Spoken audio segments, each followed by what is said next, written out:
What's going on, my friends? It's your friend Jack, and today I'm going to be telling you on how I got out of tier 10 for Merch by Amazon in under a month. I actually got my account, access to an account in the past month, and I've recently been eligible to get out of tier 10. I'm going to tell you guys how I did it and give you a little bit more specific details on just basically my account and how it's been going so far. So stay tuned. Let's get ready into the video.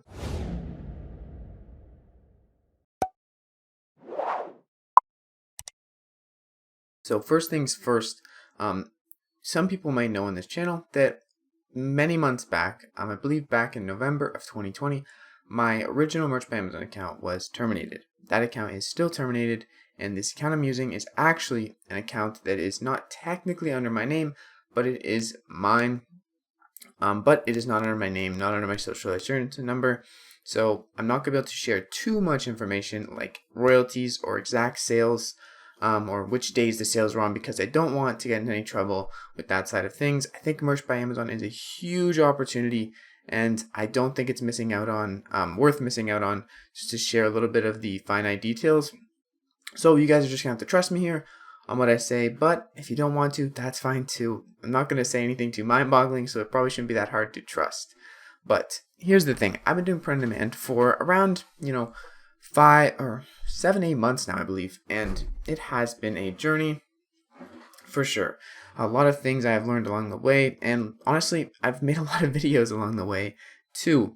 Not all these videos were super progressive and super useful looking back on them, and I really don't think that you need to watch a bunch of print on demand YouTube videos to be successful at print on demand. I think you just need to learn the very, very basics of print on demand, why products sell, niche research, the very, very basics, and then get to work and get going. I think that's the best advice I could give to you in a few sentences. But in terms of Merch by Amazon, it almost is a whole different ball game. And when I say that, I mean sometimes Merch by Amazon, you might look at it and think it's just another print-on-demand platform, but it is its own monster in itself. And I can basically say that because I've seen the amount of sales that people buy on there, the amount of things that people buy on Amazon. They'll buy 10 shirts at a time. This happens every day for multiple people. It happens quite frequently, more than you think. And especially when all these Amazon shirts are shipped with Prime, that is a huge, huge grab for Amazon customers, and just even more reason to buy more shirts and up the quantity, change the colors. Just people are buying shirts like crazy on there. And my account for Merch by Amazon, that's what we really came to talk about here today, I really got my first designs up, I believe, the first week of April. And after that, I got 10 designs up about a week and a half in, no sales. And then the second week, I did see a sale on one of my designs.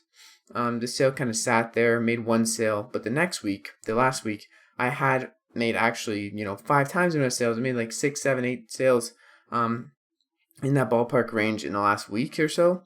And that's going to make me eligible to tier up from tier 10 to tier 25. And those two niches that I've been selling, they're evergreen. They're completely evergreen. No trends. I do have some trend designs, but those designs haven't even sold.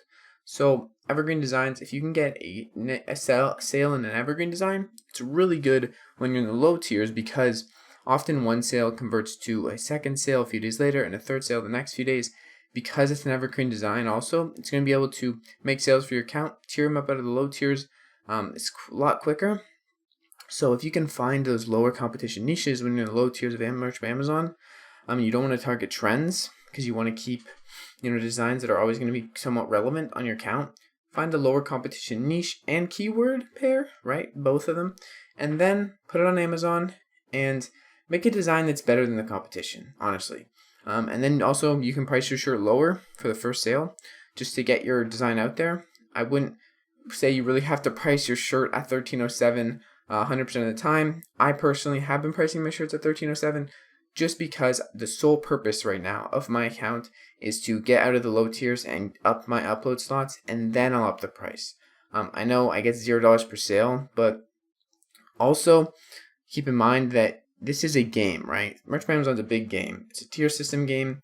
Once you get to the bigger tiers, it's easier to expand. It's easier to actually make this into more of a large amount of income. So pricing at $13.07 is not necessarily a bad thing. You could price at $13.99 and probably get the same benefits as $13.07, honestly, because most people aren't looking for low to high. They are just seeing the price when they scroll. So $13.99 is very similar to $13.07. You can make a few bucks if you want. Not a bad idea, honestly. You could probably price your shirt depending on the niche you're in too. If you're in a niche that's selling all the shirts for $19.99, you don't have to go down to $13.07. You can go $14.99, $15.99, and you're going to be better in the competition, especially if you have better design. You're still going to make that money. So those are the main tips I'm going to give you guys for merch by Amazon. I just want to throw this video out there because I think a lot of people do get stuck on print on demand, and I have got stuck on print on demand too. But utilizing these platforms like merch by Amazon is something you definitely should keep in mind. I think merch by Amazon is a huge player in the game of print on demand space, especially the free print on demand space. And if you can utilize it, 100% utilize it. If you need to use someone's account info, or you need to get an account from someone else, I wouldn't say it's a bad idea, but do it with caution because there are always risks associated with things like that. Technically, you're not supposed to be doing that. So if you're going to be doing that, make sure you be extra careful with everything. And it is your responsibility to take care of that account. And if anything does happen, you are technically in the wrong. Keep that in mind, okay? But if you haven't had a merch by Amazon account before, if you have one just sitting there, it's a huge platform. Highly recommend taking advantage of it. Another option too, if you don't have a merch by Amazon account or an access to a merch by Amazon account, is KDP, Amazon KDP. Anything on the Amazon platform is going to do really well. And Amazon KDP, very similar to print on demand, a lot of the same concepts, niche research, and even some of the design aspects transfer over to Amazon KDP. Depends what kind of content you're going for in your books. But yeah, getting out of Amazon tier 10, merch by Amazon, not that hard if you just focus on lower competition niches. It can be a little bit struggling to find some. Having a good research tool or just having just the Chrome extension, which is DS Amazon Quick View, allowing you to see the BSRs and then testing searches out in merch by Amazon searches or merch by Amazon shirt searches is a useful way to find shirts. If you don't know how to do that, just go over to, I believe it's Merch Informer, free research tool, the Merch Informer search tool. So Merch Informer is a paid tool, but they have a free research tool, and you can search by just merch by Amazon shirts. Then go ahead, download the Chrome extension DS Amazon Quick View, and you're going to be able to see the bestseller rating. The lower the better. And then when you search from Amazon shirt search on Merch Informer, the free search tool, you're going to be able to search for a niche or keyword, see the results, and then look at the bestseller ratings to see, is there sales in this niche? Is it, no good? And anything below 1 million means a pretty recent sale. So it's a good indicator of a sale. And anything below 500,000 means very recent sales. So yeah, definitely something to keep in mind. Wanted to put this video out there because I have recently started doing a merch by Amazon account again. I'm not going to be sharing the exact royalties of this account or the exact sales, but I'm going to be sharing my overall progress because I don't want the account to get banned. But I do want to share my progress with you guys and try to be as transparent as possible. But I cannot be too transparent because I don't want to risk getting my account banned. I hope you guys understand that. But that is all I got to say for today. Thank you guys so much for watching this video. Just been me and you talking, but honestly, time will tell if this is a good approach or not. Anyways, thank you guys so much for watching. This has been another log pretty much of my print on demand journey. So if you want to check out the whole playlist, I'll leave it down below. Over 50 videos of my print on demand journey dating back to about 6 months ago. So yeah, thank you guys so much for watching. Said that like 40 times. Peace out. See you guys in the next video.